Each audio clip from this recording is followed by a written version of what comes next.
Dear friends, welcome to my channel. Today we will discuss the ongoing St. Petersburg Economic Forum, during which the Russian dictator laid claim to the entire territory of Ukraine and rejected accusations that Russia abandoned Iran in the war against Israel. And the head of the State Duma Budget Committee, Makarov, made a statement for which he should at the very least be declared a foreign agent and at most imprisoned.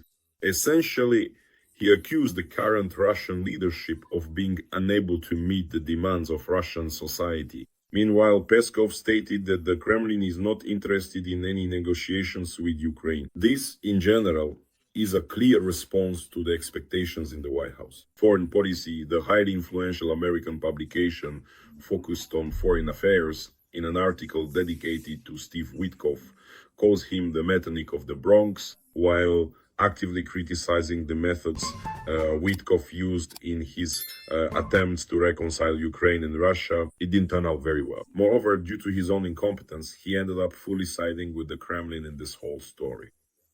The Kremlin was completely unprepared for the start of Israel's The People as a Lion operation, Kelavi against Iran. This came as a complete shock to the Kremlin's leaders. This is reported by the Moscow Times.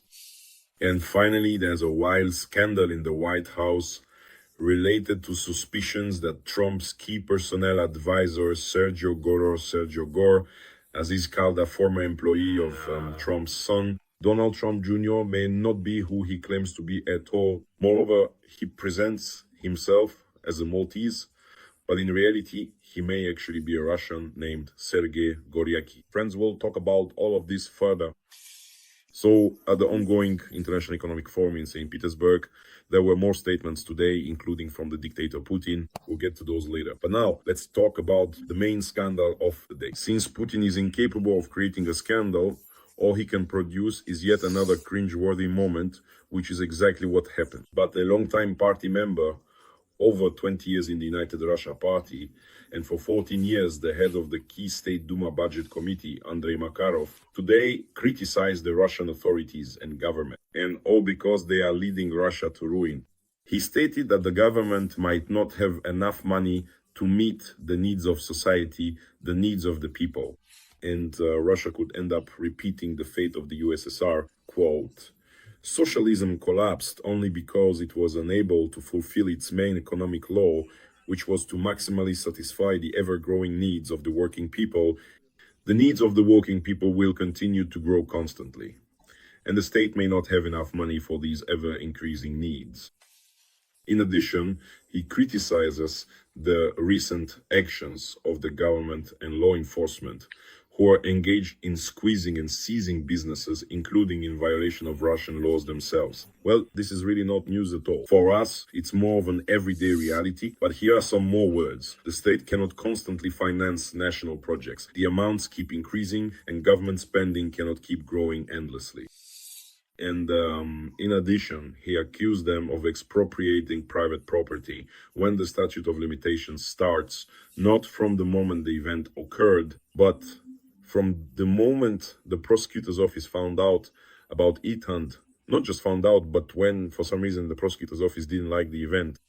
In addition, he stated that everything comes down to searching for internal enemies, and that a general spy mania has already gripped all layers of Russian society. Recently, discussions of economic issues very often boil down to searching not to say enemies of the people, but simply enemies. It feels as if there are enemies somewhere who are constantly trying to harm business, harm our economy, harm the country.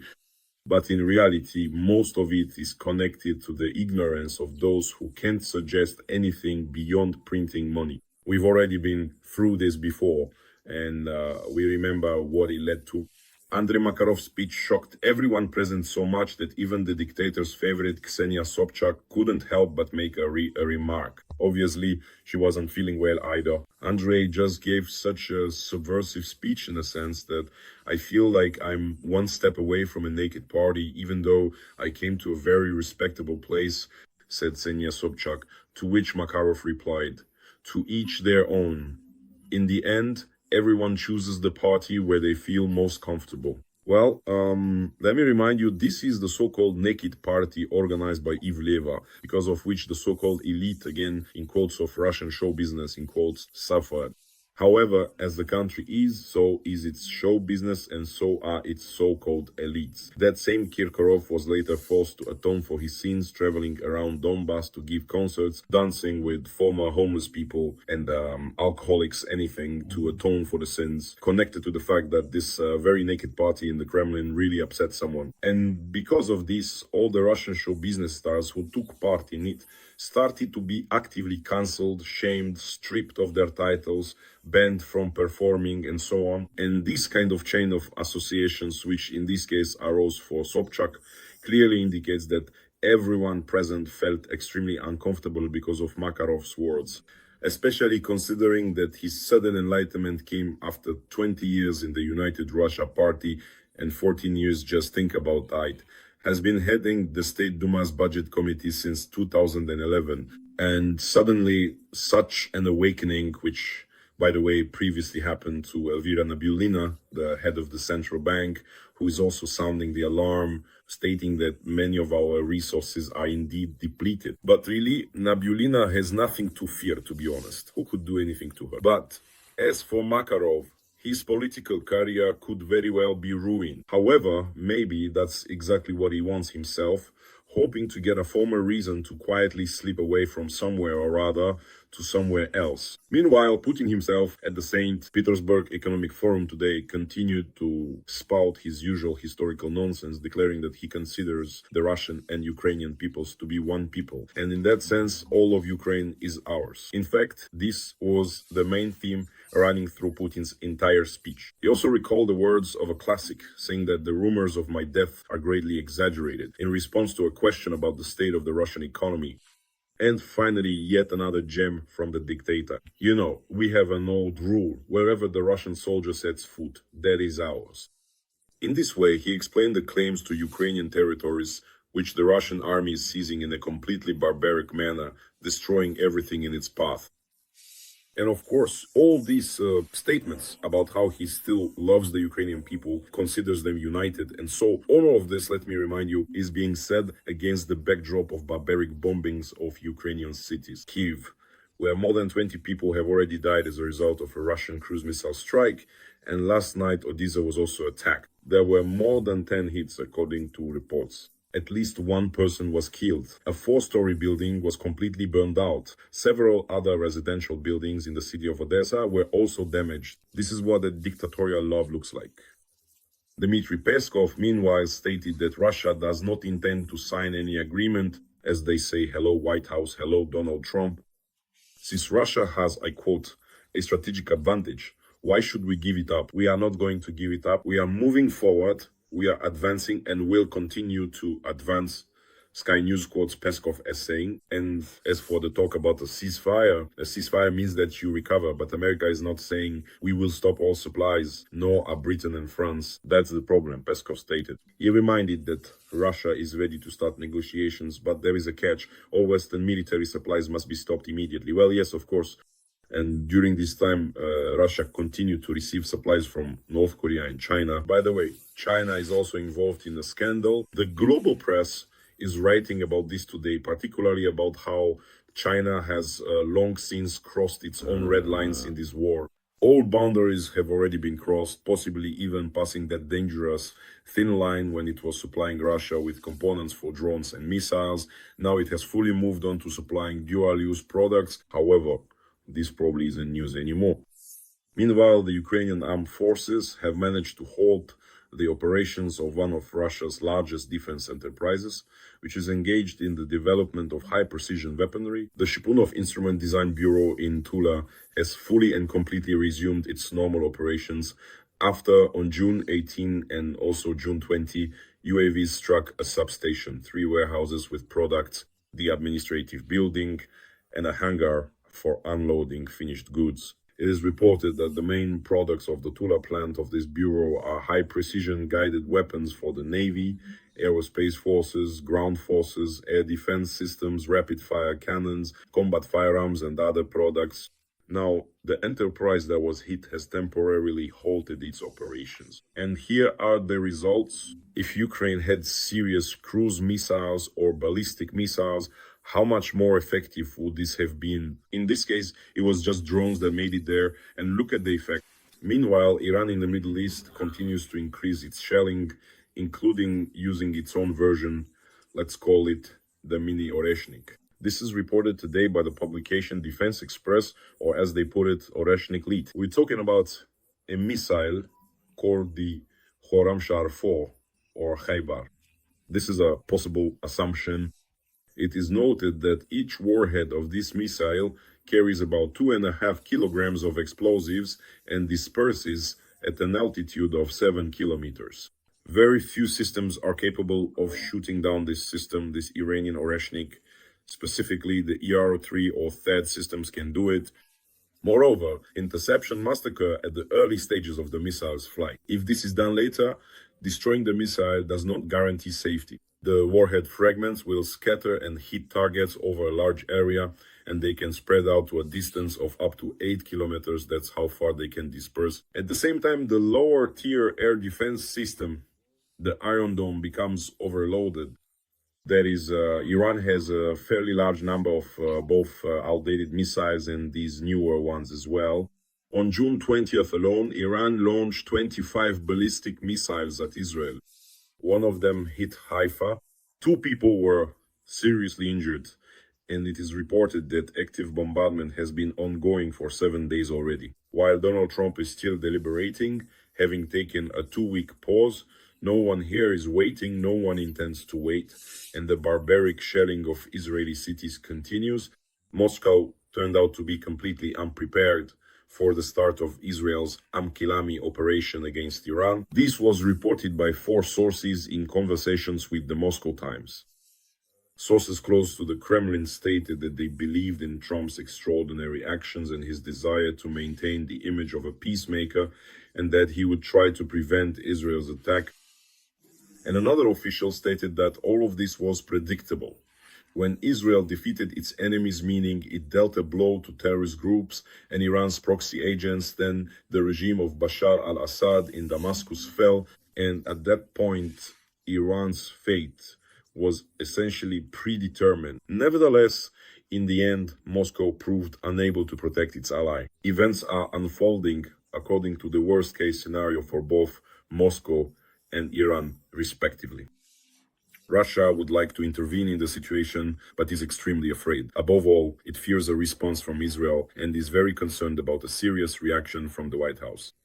That's why today, in a fit of agitation, Putin declared that all those who promote the narrative of Russia's unreliability as an ally are provocateurs. That's how it is. They are provoking the situation, but they will not achieve their goals. But it was clear that Putin felt very awkward and uncomfortable answering this question. He was asked this question today at the St. Petersburg International Economic Forum about why Russia is not defending Iran. By the way, the question is absolutely appropriate.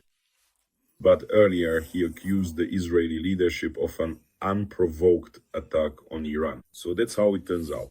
And he said that this is unacceptable. It is unacceptable to attack like this without warning, without justification. By the way, what about the attack on Ukraine in 2022? Naturally, Putin will not answer that question. Nevertheless, he stated that those who say Russia is an unreliable ally because it did not stand up for Iran will not achieve their goals. But in my opinion, it seems to me they already have.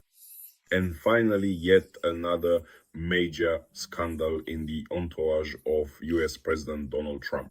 This concerns the White House personnel director who calls himself Sergio Gor and claimed to be a native of Malta, a Maltese. But in reality, he may turn out to be someone completely different from who he claimed to be. He refused to fill out the required report of 100 pages long, the questionnaire necessary for officials to gain access to classified information And now it turns out that this very Sergio Gor may very well be Sergey Goryachev or Sergey Gorsky. According to another version, in particular, it is reported that Gor used a unique long password. I'll even quote it: 961 649 5072 73 for the email Sergio Gor at gmail.com, and it was also used for 7 other mailboxes in the .ru domain. Specifically, one of them, Goryachev Sergey at Yandex.ru, was registered by a certain Sergey Goryachev. Sergio Gor himself denies this information and says that he moved from Malta to the United States in 1999. However, the local Maltese authorities claim that there is no such person born in Malta. But the residents of the area where he lived recalled that his parents, who were from Eastern Europe, came from somewhere in the USSR with a 3-year-old boy. So this boy was clearly not born in Malta, but as we understand, on the territory of the USSR.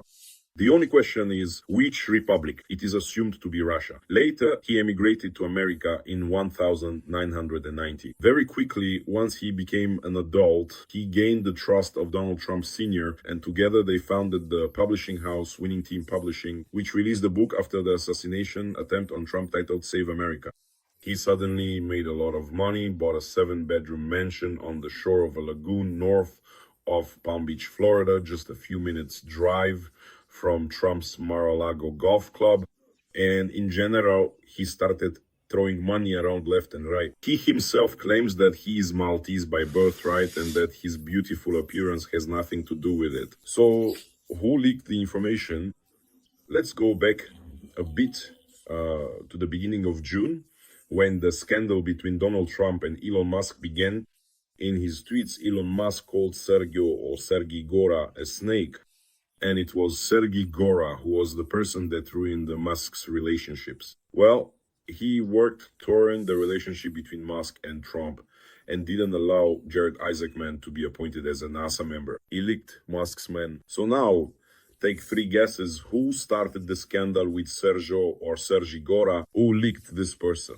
It really reminds me of the Hollywood spy thriller called Salt. You remember that one with Angelina Jolie? It's a very similar story where Soviet intelligence agencies swapped in the film. There was a family of American diplomats with a daughter. They get into a car accident and die. The girl supposedly survives, but it turns out the girl is not American at all. In fact, she's actually a Russian Soviet citizen who was simply given plastic surgery, passed off as the American girl, and had already been taught English. She returned to the States and integrated perfectly into society as an American, the daughter of the deceased American diplomats. She passed all the checks and joined the United States Central Intelligence Agency. Interesting, isn't it? Well, and there was an entire conspiracy there. I've already talked about this. The whole film is, as they say, a work of fiction. Watch it, it's a good movie. And the goal of the conspiracy was to assassinate the American president and replace him with another boy just like that, also a Soviet agent. In short, it's a great show with a tightly woven plotter, classic old school thriller. It's probably about 15 years old by now, but it's high quality. Salt, once again, I repeat, it's called the same in English, Russian, and Ukrainian. Salt with Angelina Jolie. It really strongly resembles the plot of that film. I don't know if the screenwriters were familiar with the CIA's secret program for embedding children in. The CIA had such a program. In short, all of it looked like a beautifully crafted script with a tightly woven plot. And now we're practically witnessing all of this firsthand. Somehow it all really reminds one of this Maltese guy, Sergio Gor. If it weren't for the ever-present Elon Musk, who knows how long this whole situation would have played out. And this person, by the way, is selecting all the stuff for the White House, didn't even pass a background check himself, didn't fill out the questionnaire, just selects people, that's it. This story now, of course, couldn't, in fact, already is seriously damaging the reputation of the US president. He skillfully gained the trust of the president's son, got into the inner circle, became wildly rich, and turned into a super influential figure. And now all of this could fall apart overnight. And Sergio Gor, also known as Sergey Goryachev or Sergey Gorsky, in short, could end up in a very, very bad situation, spending at least several decades in a federal prison. That's the news for today. Friends, take care of yourselves, subscribe to the channel, like and comment on the broadcast. Don't forget to recommend the video to your friends and acquaintances. Glory to Ukraine. Glory to the armed forces. Glory Ukrainian ops. Glory to the Ukrainian Territorial Defense Forces. As always, this was Major Taras Berezovets of the Ukrainian Army with you. See you next time, friends. Bye-bye.